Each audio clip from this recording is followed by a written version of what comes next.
So, when it comes to stress and anxiety, there are a couple of factors that make one feel overwhelmed.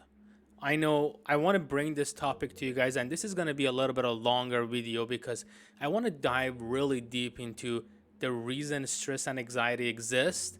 And I want to do a little bit of self reflection based on the things that I went through as someone who has experienced chronic stress. You know, stress and anxiety existed for me, and I know for a lot of people, as a matter of fact, for everyone, throughout the life. It's something that you can't prevent it. It's something that just exists. It's part of our nature. As a matter of fact, there is a psychological term for it, fight or flight, that creates that stress and those hormones to kind of flow in our body to help us recognize when it's something is becoming dangerous, when it's time for us to fight, or when it's time for us to run away. Basically goes all the way back. But the thing is that the problem is that right now our relationship to stress and anxiety, it's a little toxic. And with any relationship, with any toxic relationship, that can have diverse effect on our feeling, on our emotion, and it can be depleting our day-to-day life, prevent us from achieving our goal, going to school, having that dream job that exists. So when it comes to stress and anxiety, the most important factor that we must focus on is to recognize signs. That's the first thing that I learned. A lot of time we try to put ourselves into this pedestal and assume that things will come in order. Things will find themselves and will become okay eventually one day. But in reality is that this will never happen. And if we sit down and wait for that perfect day to come, that might never come. So when we're dealing with our stress and anxiety, we have to be a little bit more proactive about it. That's the main goal. Being proactive with the things that are causing us harm, that are causing us to feel kind of out of balance.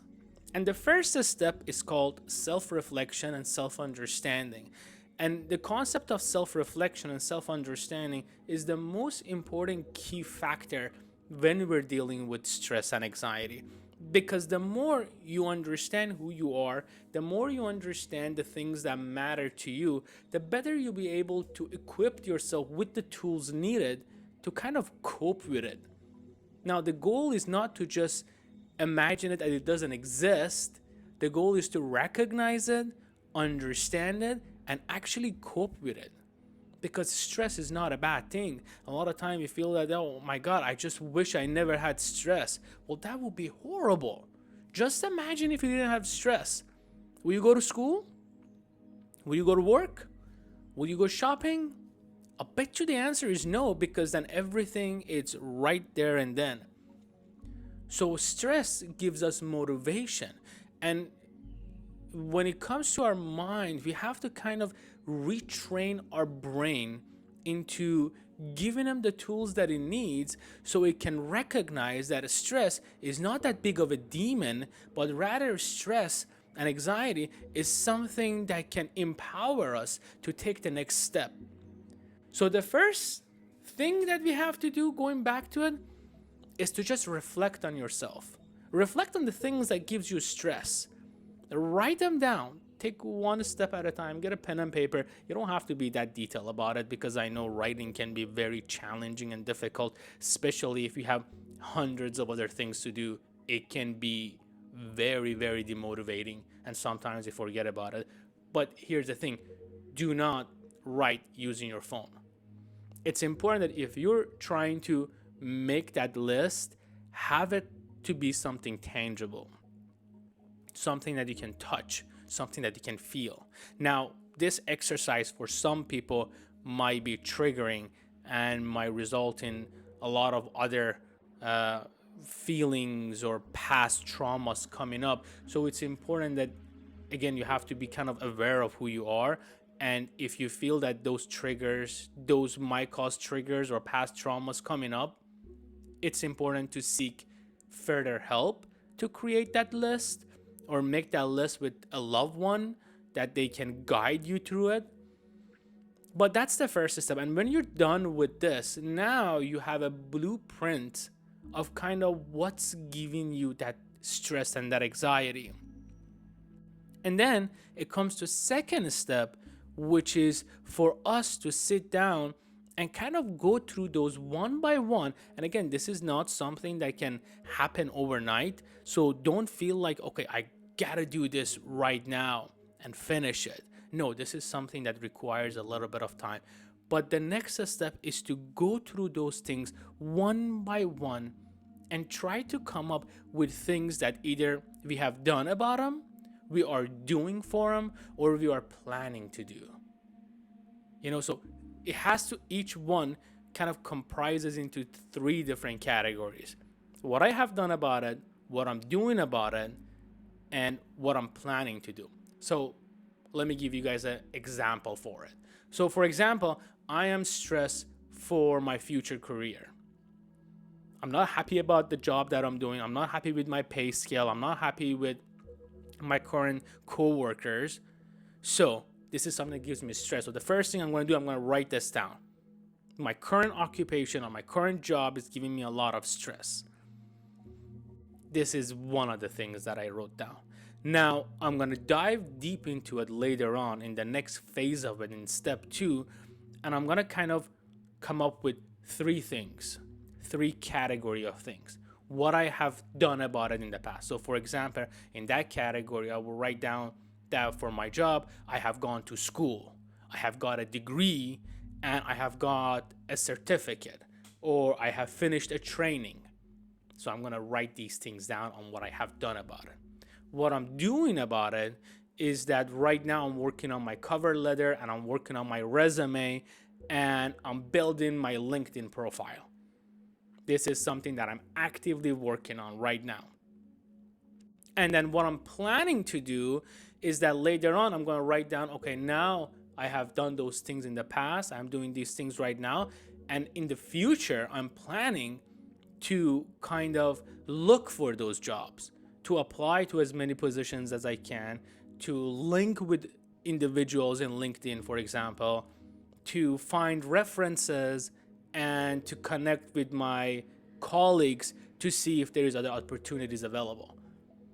So by doing this for each one of the things that we are stressed about, now we have the blueprint and we have a resource section. This is not something that's going to be done quickly. This is going to take a little time. For me, it took about a month and a half, and it's still ongoing because stresses exist. And since I found this to be very helpful, I am implementing it to new stresses as they come up. You could do this for your finances, for your school, for your work, for your friendship, for your social skill, whatever it may be. So once we do this, now we have this set of important things that will be life-changing. And by just doing these 2 steps, by just comprising these 2 lists, even though they may take time, but by comprising these 2 lists, now whenever I get stressed, and then by the way, you want this again to be tangible, and then you want it to be on you at all time. So my recommendation is, this is my little bag that I take everywhere, is to get a notebook like this. This is the one that I have, and I always have a pen right here next to it. I'm going to link for you guys a small notebook down below, but you don't have to buy it, but you could just find the notebook yourself. And I have this like page divider. These are little cool things because I want this to have meaning for me, so I made it as nice as possible. I spend it like, you don't have to do this, but I spend it for this set, I spend it like $300 because, and again, you don't have to do this by all means, as long as it's something that means something for you. But this has changed my life. So this is the most important thing for me in my life. So I feel that it deserves a lot of attention.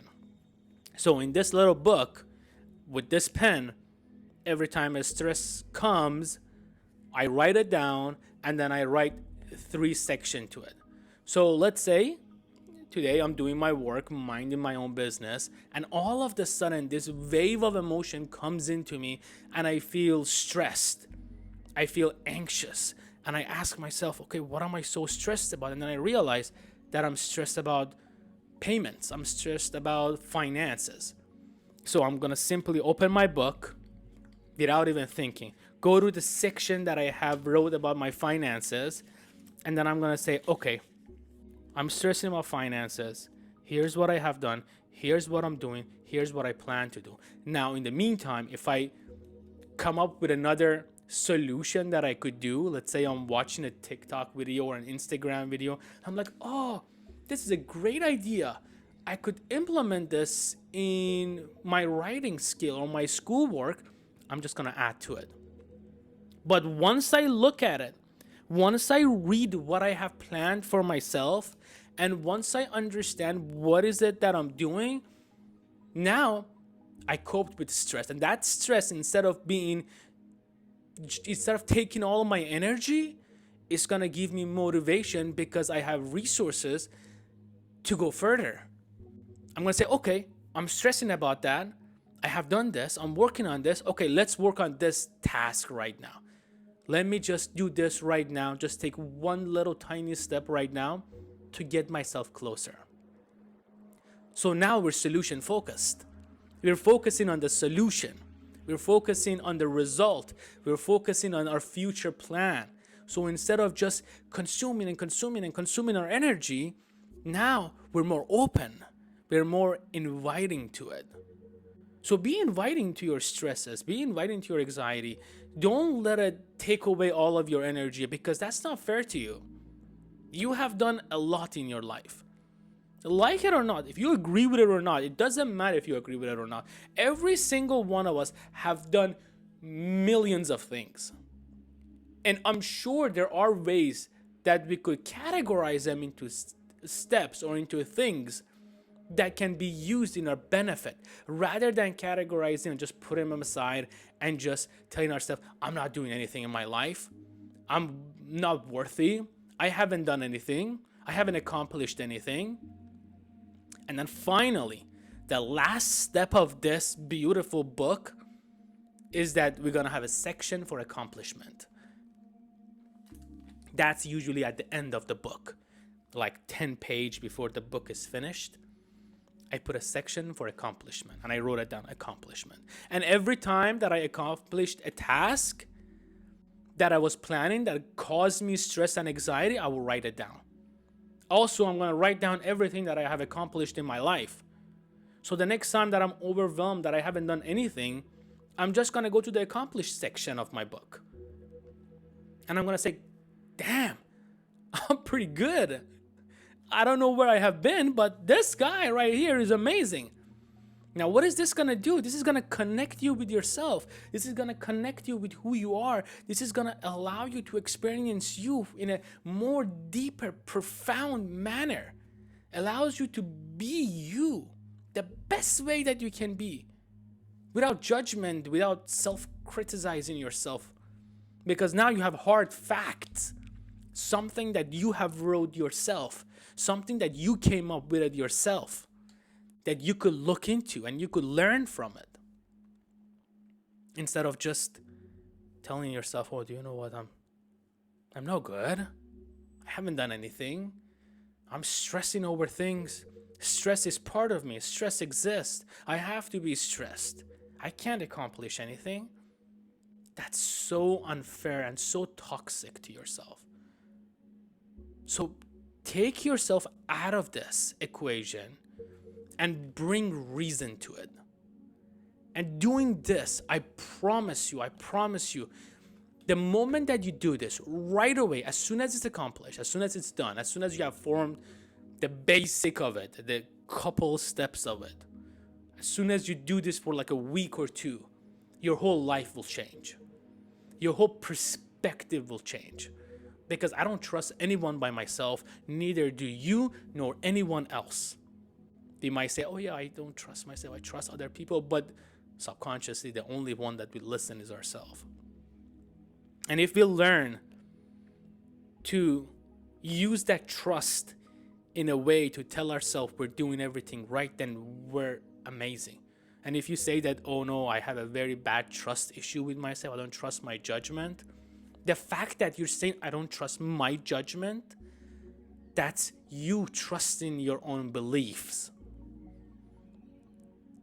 See, it's very simple, but sometimes we get confused to it. Try this. See if it will help. I hope that it gives you joy. I hope that it helps you connect with who you are. I'm going to link this little booklet. It's Smithson. And if you guys wanted this. And this thing I got from Amazon. I don't know if I can focus on it. There you go. And it's a simple pen that I use. You don't have to use all of this again. And I put it in this bag that I got from Artcraft. Again, none of these has, except this one that I got from Amazon. If I find it, I'm going to link it down below. But none of these has like actual links, affiliate links. So nothing is sponsored. So don't think that I'm trying to make money off of this. But I'm trying to simply tell you that whatever you do in your life matters. Give it the credit that it deserves, even if it's very, very tiny. Because the very moment that you give yourself credit, the very moment that you give your emotion credit, the very moment that you give your thought credit, that's the moment that they will thrive. Imagine if I give you a little tiny seed, this little tiny seed, and I tell you that this seed belongs to the most beautiful, to the most rarest flower on the planet. You could have it, and I give it to you. You could do two things with it. You could either take that seed, put it inside of your cubby, inside of your cabinet, inside of your drawer, and never touch it again. Or you could get a pot, plant the seed, give it water, nourish it, nurture it, and let it bloom. In both cases, you have the seed. But the thing is that in the first scenario, that seed never showed its potential. It will always stay at its state until you decide to plant it.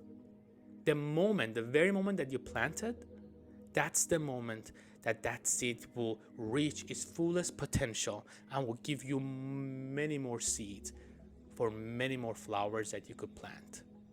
So, do this to yourself.